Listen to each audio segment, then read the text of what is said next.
Test Unit is a summer school and events programme exploring cross-disciplinary approaches to city development. We aim to turn talk into action by testing ideas in public space. In June 2017, we welcomed over 40 participants to a site in Spears Locks, North Glasgow. Through an intensive week, we worked in 5 groups, each led by a facilitator exploring a different theme. In Unit 1, we were inspired by the former use of the site as a public park and wanted to reintroduce the concept of play through an interactive lighting installation.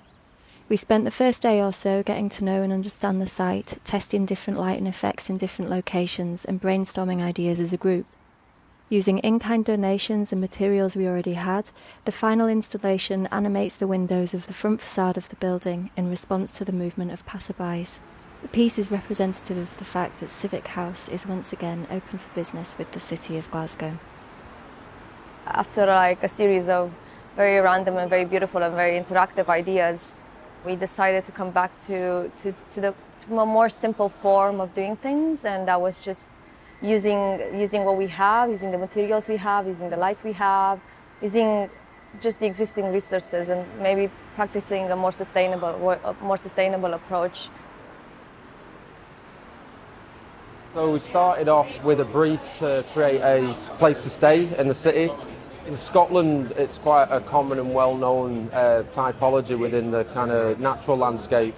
And there's a history of kind of coming across these spaces and just inhabiting them. As well as creating a place to stay, the group also created a place of sanctuary and memory and used the M8 motorway as an inspiration for creating a new mythology, and essentially turned the Bossy into a shrine that celebrated the noise, the vibrations and the physicality of that piece of infrastructure that essentially split the north of Glasgow from the city centre.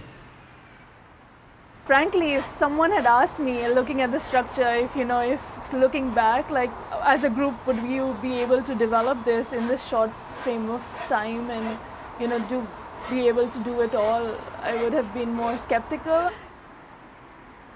In the Spatial Occupation Unit, we were interested in self-driven and co-owned models of occupying and developing urban space. Our approach to the week was initially discursive, and then we tested our understanding of the commons through a series of one-to-one interventions.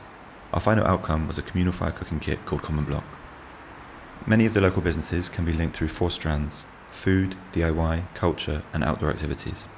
Our project aims to connect these through principles of cooperation, exchange, and management of a common resource.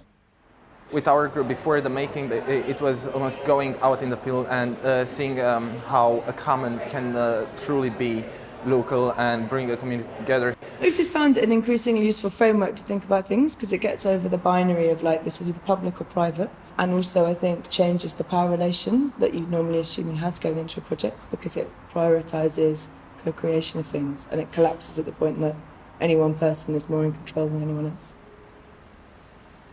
The Facades unit took place on Phoenix Nursery, a site just adjacent to Civic House. The core aim of this brief was to reimagine that site and its potential current and future uses, and then try and think about how that could be communicated through either sort of built interventions or physical infrastructure. How could we make that site accessible to people? How could we make it open? How could we make a first move that might invite others to use it? The group undertook research activities looking in both a micro and macro scale at the site and its materiality, and then from that came up with a range of different interventions that were tested out on that site during the week. The name of the unit was Building Collaborative Economies, and we started by researching existing projects about alternative forms of economy, and then we kind of mashed them up in one conceptual piece of art. The first thing we did during the week was we started on a kind of research base. So we started looking at different kinds of alternative currency, circular economies, investment models, and then we took a walk around the area to kind of establish what kind of assets that this area had, and then we decided that the biggest asset was actually dialogue.